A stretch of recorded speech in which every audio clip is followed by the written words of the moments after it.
Welcome to Liberating the Peacemaker Within. This teaching is inspired by many peacemakers among the world's great wisdom traditions. Your host is Elton Tylenda, who has co-created a map to orient you toward greater self-awareness by means of reconnecting to a spiritual center. This empowers each of us to know inner peace and, from this space, find the sustaining power to show up in the world with authentic power, courage, compassion, and integrity. Van Jones summarizes this challenge in this quote: "It's with the convergence of spiritual people becoming active and active people becoming spiritual that the hope for humanity now rests." Welcome, Elton. Thank you, Josie. Today, I'll be presenting an ocean of consciousness metaphor, an ancient metaphor, but with a modern twist. But before we get into that, the deep place that a great peacemaker comes from is not our usual place in our head. It's much deeper. It's a spiritual center. It's absolutely necessary if you're going to be able to withstand the opposite of peace, that when you confront the violence of today. I take the example of Martin Luther King being punched in the face, and instead of responding like I would respond, took it and did not respond in kind, and went on into the building and gave a speech of love. That's powerful stuff. Where does somebody like that come from? It can't be as shallow, based in our head as we are normally. So what I've tried to do here, and before we get into the metaphor, is give an idea of a big picture view of the realm of science and the realm of religion or spirituality. Now, I got this layout from a well-known scientist, Gail Woloschak, who's a biologist, and with encouragement also from the cosmologist Brian Swim. So a lot of scientists now, today, realize that, as Gail put it, science is the smaller circle. The realm of religion, and we're not talking belief systems in this course.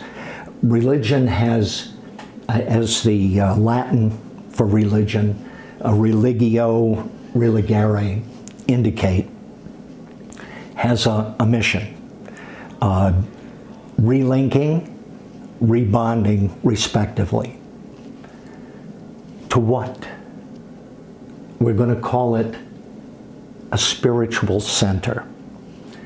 And it's much deeper and broader than the realm of science.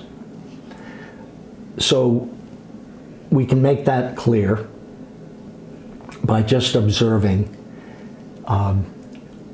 And Gail put it this way: we're looking in the realm of science. For scientists, you're looking for truths. We want truth in every case.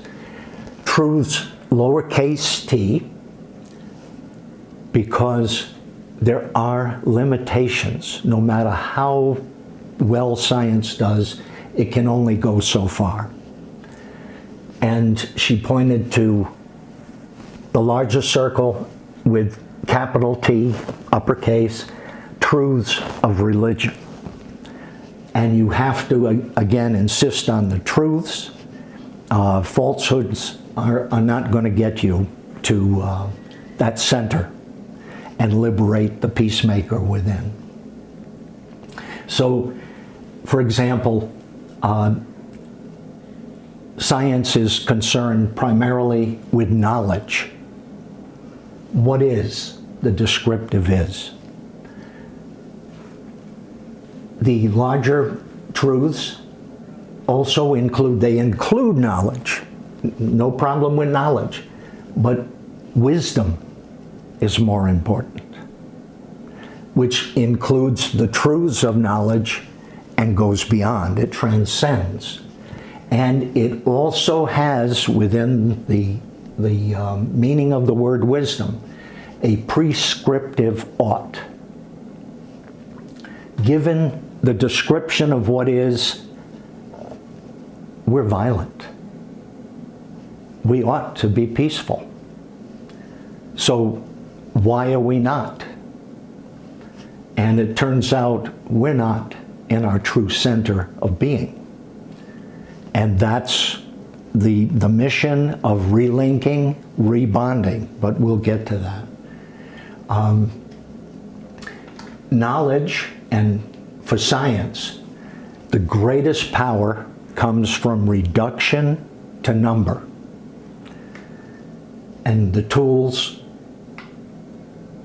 of science are math, logic, observation, that sort of thing. With the religious quest and exploration, you want to expand, not reduce, to the creative imagination. Absolutely necessary. And as Einstein said, imagination is more important than knowledge. He also mentioned that you can't solve problems with the same thinking that created them.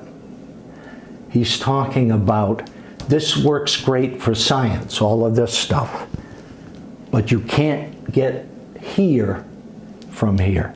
You've got to transcend this. The smallest circle cannot encompass the larger. It can only go the other way around. Now, the tools for our spiritual quest here are universal symbols, metaphors, myth, poetry, insight, and life experience. Many of the things we'll be discussing with the metaphor, if you don't have some life experience, it would be like explaining color to someone born blind. It's almost impossible to do. But we all have some experience, and we'll hit on what kinds of experiences indicate that we're heading towards our true center and which ones leave us solidly in our head. Now, one other thing. For religion, we need full consciousness for our spiritual quest. We need the right brain to kick in. The right brain sees things whole. It's a natural function of right brain. But we get kudos only for left brain activities. Are you good at math, logic? Are you realistic? Imagination, well, if you have any time left over, you can go imagine. Well, it should be the other way around. We need to always be in a mode where we can imagine something more as well as something different.